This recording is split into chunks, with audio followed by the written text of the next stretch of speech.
Were you surprised by how much information we were able to glean off these supposedly wiped phones? Well, frankly, I was surprised and also a bit disturbed because there's a lot of personal information there, but also a lot of valuable information, financial information, credit card information, passwords to Facebook and so on.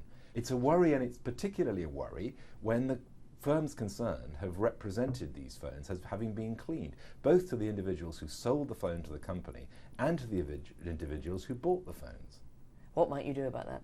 Well, first thing, we're going to be in touch with these two companies that you've been dealing with to ask them some pretty pointed questions about what they thought they were doing. I mean, they say in line with our strict procedures. Well, how strict are the procedures? What are the procedures? Those are the questions we'll be asking. I suspect also trading standards will be rather interested in what's going on here. If you represent a phone as being cleaned and it isn't, then I would have thought that was a problem under consumer law.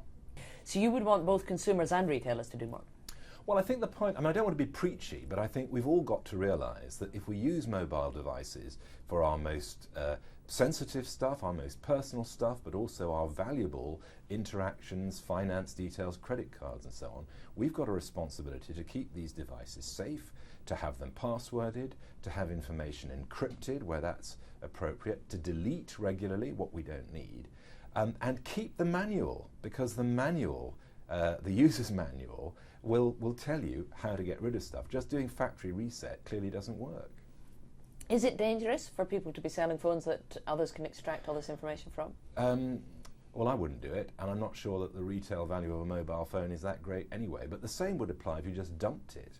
And or actually, if you just left it on the bus. If all this information is on a phone, that's really worrying. The other worrying thing is that increasingly employers are inviting their staff to bring your own device, to do company work on a tablet or on a mobile.